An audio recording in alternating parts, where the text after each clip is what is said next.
Texas licensing overview for group home. I want to review. I have done a video like this before, I think, in Texas. I'm not sure, but anyway, um, I'm involved. I'm getting involved in starting a group home in Texas, and I do extensive research in the process and on all the things before I really get involved. So here's the information I found. This is a very long video, but it has a lot of good information. So if you are the kind of person, the kind of people that I make videos for, a CEO who I make videos for is the CEOs.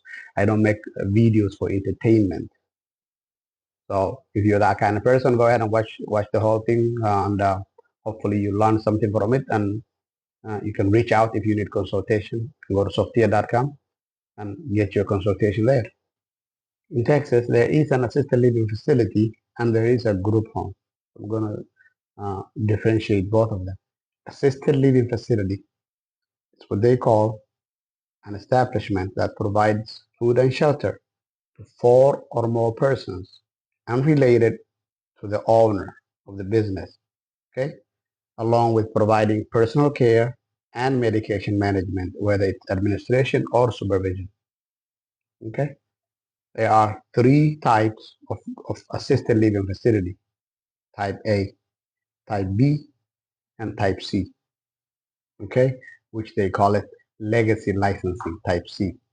So type A means, um, before we even get to the types of assisted living facility, there is another business that's called foster care. That an adult foster care provides 24-hour living arrangements with supervision in a private home for individuals unable to independently live on their own due to their physical or mental or emotional limitations.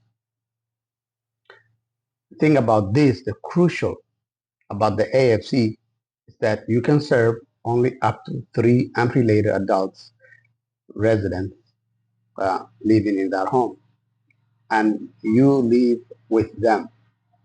Then there's an assisted living facility types.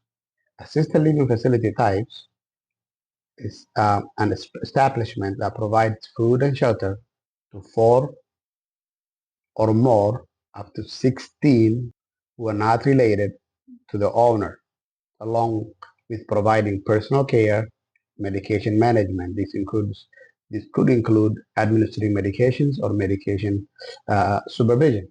Okay, the three types are type A, type B, and type C.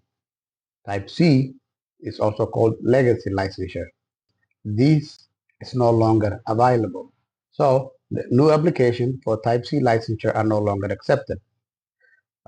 So type A, ALF, assisted living facility, is a type of license for residents who are mentally or physically capable of evacuating the facility unassisted in case of emergency. They can follow instructions. And they see a fire, they can get out. They do not require someone to help them get out.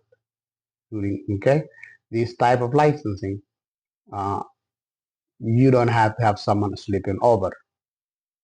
Okay.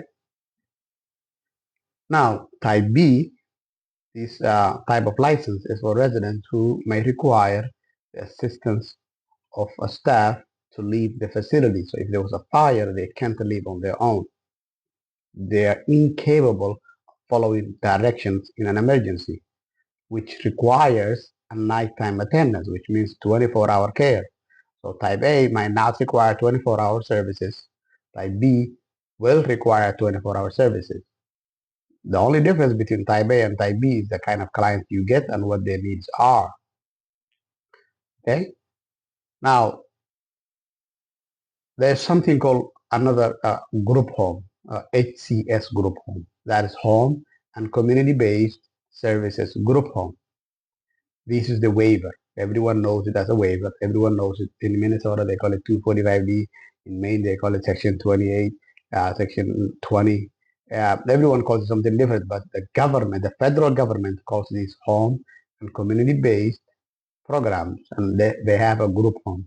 Okay, This group home is specifically designed for individuals who need support due to their intellectual and developmental disabilities.